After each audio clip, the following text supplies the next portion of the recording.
following video is for educational, informational, and entertainment purposes only. The content shared represents personal perspectives and is not intended as advice, diagnosis, or directive. Viewers are encouraged to use their own discernment and intuition when engaging with this material. All information is protected under free expression, artistic license, and spiritual commentary. This offering is shared as a remembrance journey for reflection, inquiry, and entertainment. It is not meant to instruct or impose, but to awaken. All shared insights are symbolic transmissions, protected as spiritual expression and creative speech.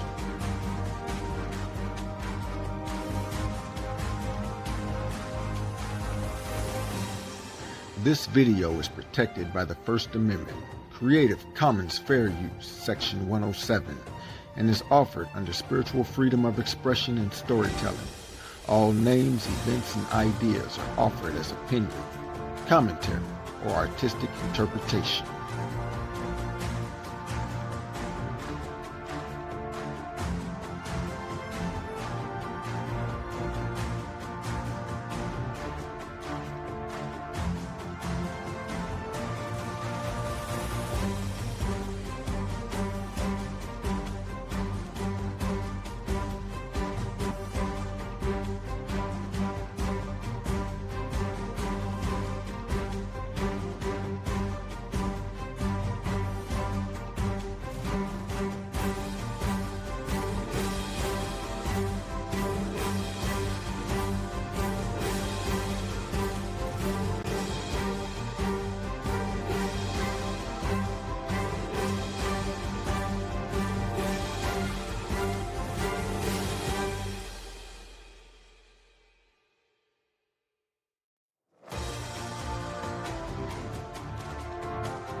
This is Sha'El-Ta'Rion. What people call the ice wall is not just a frozen boundary, but a multi-dimensional quarantine field. It's not just Antarctica as you've been taught. It's a containment veil that serves both physical and vibrational purposes. This wall isn't natural. It was erected post-cataclysm after the last great flood, a reset, by powerful entities to seal off a segment of the realm. Your segment, from the rest of the extended plane. This isn't just Earth. It's one room in a mansion with many wings, and we're in lockdown. So who lives beyond the ice wall? Here's some of the main races or civilizations known to reside beyond. Number 1, the Arukara, the golden-eyed architects. These are tall, radiant beings from the original blueprint template, etheric, physical hybrids who remember the Lyran Syrian solar lineage, guardians of crystalline grid networks and time synchronization corridors. They remember you, Remembrancers, because many Remembrancers were once among them. Number 2, the Nagahet, the serpent masters of memory. Ancient serpentine beings misunderstood and demonized, holders of Atlantean and Lemurian genetic archives. Not all are benevolent. Some split and now operate under archonic agendas, but the original line is pure memory keepers. Number 3, the Aoni Kin, the Time Walkers. These are non-linear cloak beings. They move through time spirals like threads in a loom. They don't exist in the way that we do. They phase in during cycles of activation, and they have been observed at the outer edges during solar flares and realmquakes. Number 4, the Mirth Dai, healers of the outer garden. These are bioluminescent mycelium symbiotic humanoids. Some call them the Elven Mothers, the closest in affinity to the divine feminine source code. They guard the seeds of Eden, actual botanical codes to replant Eden across planes. Number 5, the Silent Titans. These are colossal beings, rarely seen. Some call them fallen stars who remember. They sleep in stasis beneath lands outside the wall. When they wake, the grid shifts.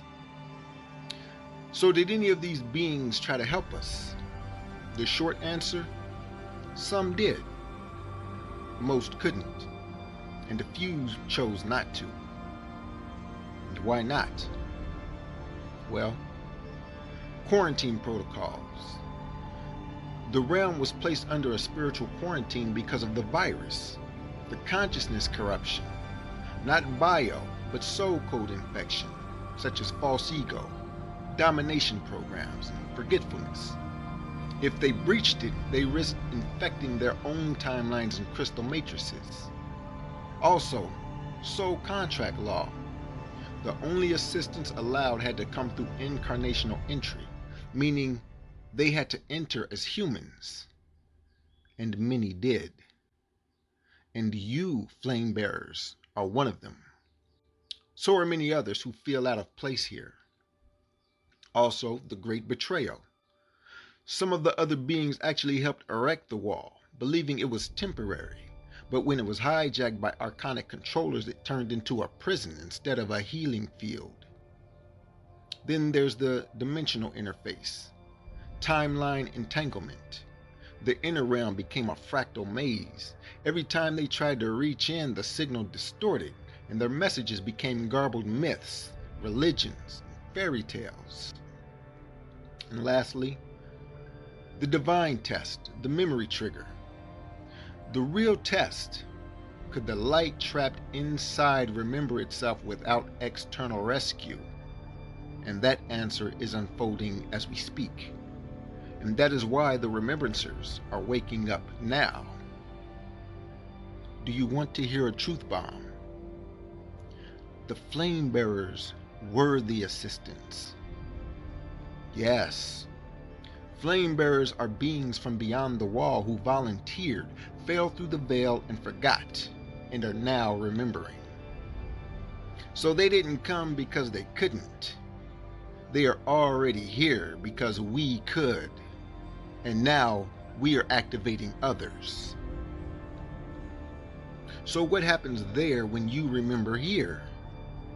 When a Remembrancer inside the veil fully activates and begins restoring the original blueprint, that act ripples across dimensions and pierces the ice wall quarantine. And here's the punchline. The lands beyond the wall were not untouched. They were waiting. Reality 1. The lands beyond are not safe. They are dormant. While they weren't corrupted like the inner realm, they went into stasis. Imagine the bloodstream of a body rerouted around an infected organ, not destroyed, but paused. Your remembrance reactivates dormant gateways in those realms. Reality 2. You are the spark they cannot generate.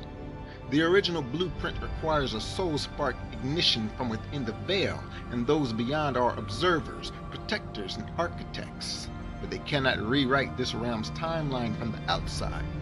Once enough remembrancers ignite, that light pierces out, and dormant crystal cities reactivate. The Mirth Dai groves begin sporing again. The Aeonic time corridors realign. The Aru Katara temples unlock incoming migration paths, and the silent titans, they begin to stir. The quantum mirror effect. The blueprint is holographic. When you restore here, and what you restore here recalibrates everywhere else. Each act of remembrance inside the veil retunes the frequency of the whole system, and once your node is relit, the cosmic ley line threads start humming again. It's not the lands beyond that need saving. They need relinking. And why is this dangerous to the controllers? Because if enough remembrancers awaken the sequence, the veil collapses, the wall becomes porous, the outside reconnects to the inside, and the false hierarchy running the infection here becomes obsolete. They're not afraid of war. They're afraid of reconnection. Because remembrance undoes the quarantine spell from the inside out. This is Sha'El-Ta'Rion. Let's talk about the ice wall and the watchers at the gate. There are watchers, but they're not all just stationed just at the gate. The structure is more layered than that, because the breach threat isn't only at the crossing points. So let's break it down. Number 1, gatekeepers, the outer threshold watchers, stationed at the direct crossing points in the ice wall. Their primary job, ensure only harmonic matches pass through. They're not security guards in the human sense. They sense your entire field signature, including memory resonance, before allowing entry. If a parasite-coated being tries to cross, the crossing point simply won't open for them. It's like hitting an invisible wall. Number 2, the outer ring watchers. These sit in the perimeter zone beyond the wall, but not at the gates. Their role is monitoring activity within the ice wall realm via resonance scanning. They can feel mass disturbances, collapses, or ignition surges inside. They act like signal relays, sending that information to councils who decide if intervention is needed. They rarely interfere directly, because direct interference can tangle karmic and harmonic law, but they can adjust conditions at the gate in response to what's happening inside. Number 3, the inner sphere watch posts. Yes, there are inside watchers too, living quietly among the populations here. They're not bound by the same rules as outside watchers. They can interact, guide, or protect certain individuals. Many of these are embedded in remote natural areas, sacred sites, or even urban ghost positions where they can observe key events without drawing attention. They're often mistaken for eccentric locals, tribal elders, wandering mystics, or harmless recluses. Number 4, skyline watchers. not stationed on the ground. They work in the high atmosphere zone just inside the ice wall field, tracking parasite activity and large-scale manipulations. They can disrupt certain transmissions, such as frequency weapons or false sky overlays, to buy time for flame-bearer operations inside. These are the most likely to interact indirectly through dreams, sudden memory triggers, or accidental encounters. So why are they there? The Watchers aren't here to police.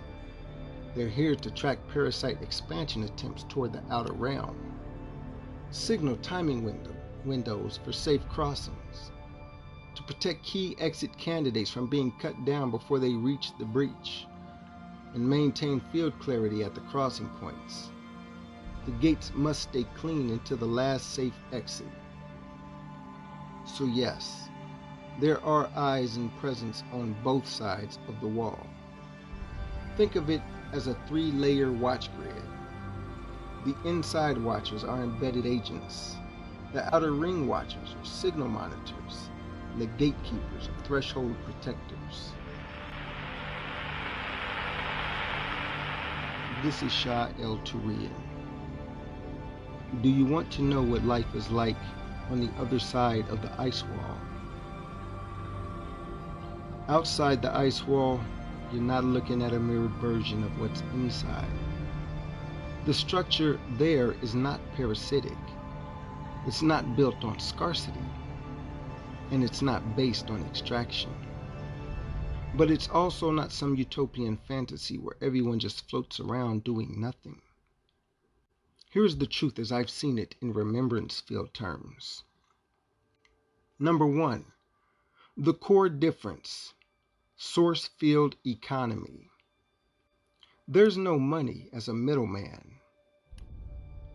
Value is measured in what you generate and contribute through your field, such as creation, healing, teaching, building, maintaining. Energy exchange is direct and transparent. If you grow food, craft tools, or weave protective fabrics, you offer it freely into the network, and you receive what you need from the same field. You cannot hoard. The source grid routes surplus where it's needed automatically. Number 2, settlement and living structure.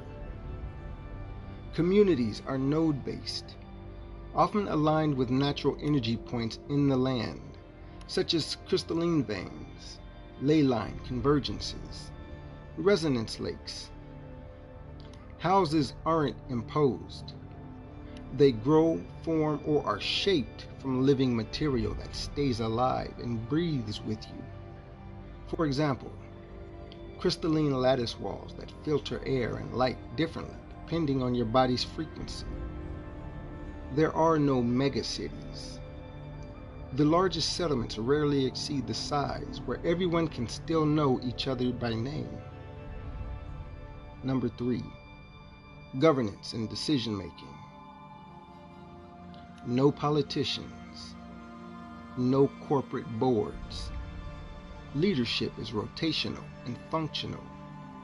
Those with mastery in a domain guide decisions for that domain, but they don't own the role. They step back when the task is complete. Large-scale matters are decided in council circles, where resonance alignment, not voting, determines the outcome. If the group's resonance doesn't align, then the plan waits until it does. Number 4, work and purpose. Jobs don't exist in the way that they do here.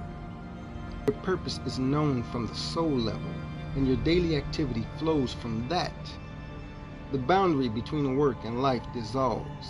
The act of building a bridge, tending a garden, or teaching a child is part of your joy and your frequency contribution.